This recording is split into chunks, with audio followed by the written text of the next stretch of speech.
Now, when we have conversion data, we don't need to rely anymore on just the CTR to see if it's actually the ad is appealing and the keyword or the search term is right. So we can just say, okay, this keyword is bringing conversion, this search term is bringing conversion. So that's our best indication, right? It's our best KPI, because if we have a lot of traffic, but then no conversions are happening, it doesn't make sense for us to just keep investing, because maybe we are getting the wrong traffic, right? So we're getting traffic that is interested, but not ready to buy. So when we have conversion, we can look at different KPIs like the conversion itself, the cost per conversion, or the conversion rate. So we can use all of them and even go a bit more advanced and calculate the return on ad investment. So understand how much we are spending, how much we are making through every single search term and take our decision. There's a catch. Again,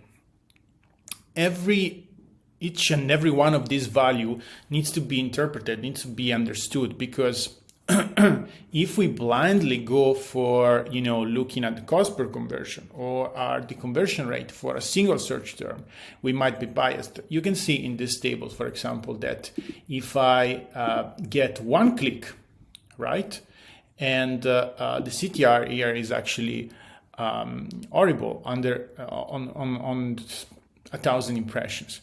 But what happens? I make a conversion. Okay, so with just that one click, traffic is horrible, CTR is horrible, I make a conversion. Basically, with that one click, I spend $1.8 and I have a conversion. So if my product has a certain value, the return on the ad spend is extremely high, right? So that's something to keep in mind. This search term might be, as you can see here, might be a sort of a casual conversion, right? So I won't do anything here in terms, if it's a search term, if it's a keyword with 1,000 impressions and just one click, I might think of just pausing it, because it's basically bringing no traffic, and that conversion could be something random. Of course, I can kind of wait a little bit before taking actions, but you see my point. On the other end, we can see, for example, the third case. So I have a lot of clicks, right? The CPC is what it is. The CTR is very high. But the thing is, I don't get as many conversion here. I mean, I get 10 conversions. So I get 10 conversion here. But the cost per conversion is actually very, very high. And my ROAS, so my return on ad spend, is negative. So this is the case that we were discussing in the beginning. We need to understand why we have a lot of clicks. So the CTR is so good, the ad is good, is appealing, but then customers come to our landing page and they're not converting. So there might be some problem in the landing page, even though it's not a technical one, because we have conversions. But the match between the customers we're bringing and the number of conversion is not there. So it might be that the traffic that we're bringing is not that good for our product. Let's continue in the next video.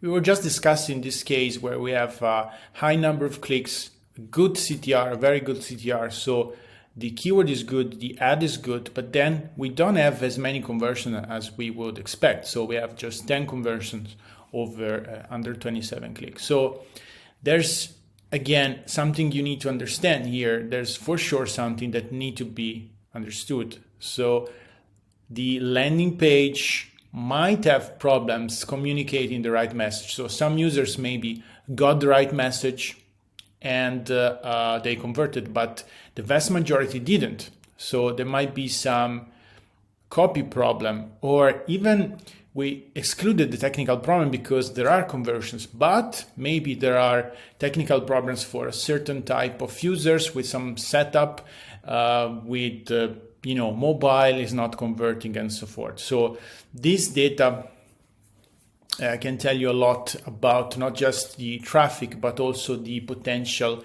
problems that you have in your landing page.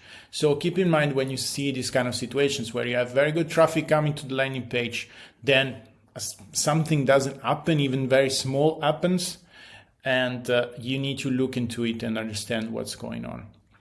And the fourth case, it's a branded keyword. So basically it's your brand.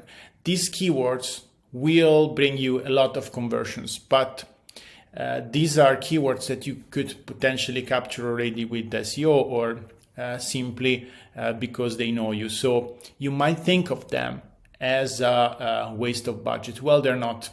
First, because you always need to protect your brand with bidding on your branded keywords, so bidding on your own name, because competitors can also do that.